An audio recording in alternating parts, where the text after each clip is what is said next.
মরিচ গাছ রোপণ করার পর অনেকেই নানা সমস্যার সম্মুখীন হয়, যেরকম গাছের পাতা কুঁকড়ে যায়, গাছ হলুদ বর্ণের হয়ে যায়, গাছ এরকমভাবে পাতা নষ্ট হয়ে যায়।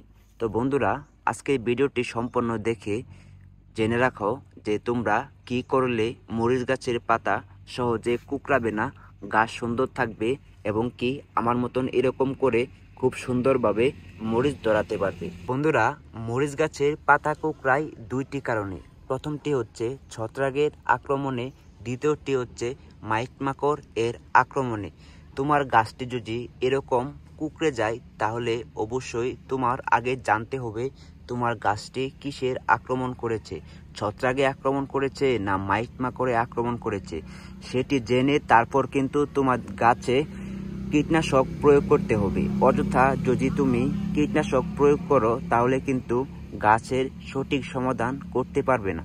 তো তোমাদের সুবিধার্থে আমি দুইটি টিপসই দিয়ে দিব যে তোমরা চিনবে কিভাবে যে গাছটি কিসে আক্রমণ করেছে।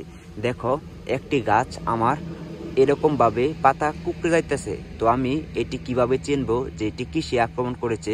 দেখো, গাছটির পাতা এরকম নৌকা সিস্টেম হয়ে গেছে, তাহলে কিন্তু আমার বুঝতে হবে যে এটি ছত্রাকে নয় মাইট মাকড়ে আক্রমণ করেছে।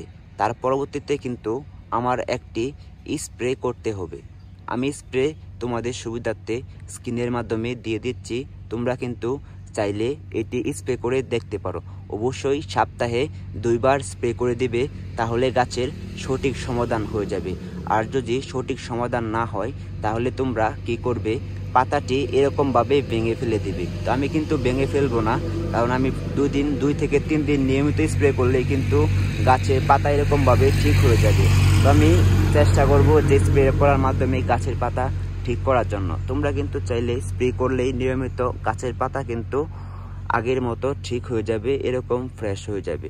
তো পরবর্তীতে গাছে যদি ভাইরাসে আক্রমণ করে তাহলে তোমরা চিনবে কিভাবে। দেখো, গাছের পাতাটি কিন্তু একদম আগের মতনই রয়েছে, কিন্তু গাছের পাতা এরকম কুঁকড়ে যাইতেছে, তাহলে অবশ্যই তোমার বুঝতে হবে এটি ভাইরাসে আক্রমণ করেছে। তাহলেই কিন্তু এই স্প্রেটিও করতে পারো, করে দেখতে পারো, কারণ স্প্রে করলেও কিন্তু এটি ঠিক হয়ে যাবে। তো পরবর্তীতে অনেক সময় মরিচ গাছে পাতা কুঁকড়ে যায় নিচের পানির অভাবের কারণে। তো তোমার গাছের গোড়া যদি শুকিয়ে যায় তাহলে কিন্তু গাছের পাতা কুঁকড়ে যাবে। তো অবশ্যই চেষ্টা করবে মরিচ গাছে নিয়মিত পানি দেওয়ার, গাছের গোড়া সবসময় ভিজিয়ে রাখার। কারণ মরিচ গাছের যদি পানি কম থাকে তাহলে কিন্তু গাছে পাতা একদিন পানি না দিলেই কুঁকড়ে যায়, পরবর্তীতে কিন্তু 6 থেকে 7 দিন আর গাছে বাড়ে না। তো আমার অনেকগুলা গাছ দেখেছি তোমাদেরকে, দেখো এই গাছটি কত ফ্রেশ রয়েছে।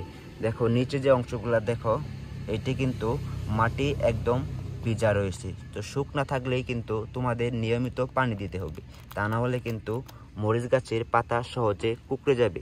তো বন্ধুরা, তুমি যদি আমার চ্যানেলে নতুন এসে থাকো বা পেজে নতুন এসে থাকো তাহলে অবশ্যই পেজটি ফলো করে রাখবে। ইউটিউব থেকে দেখলে অবশ্যই চ্যানেলটি সাবস্ক্রাইব করে রাখবে। তো আজকের মতন এই পর্যন্তই। যদি ভিডিওটি ভালো লেগে থাকে অবশ্যই শেয়ার করে দিবে। আর হ্যাঁ, পরবর্তীতে কী নিয়ে ভিডিও চাও এটি কমেন্ট করে জানাবে।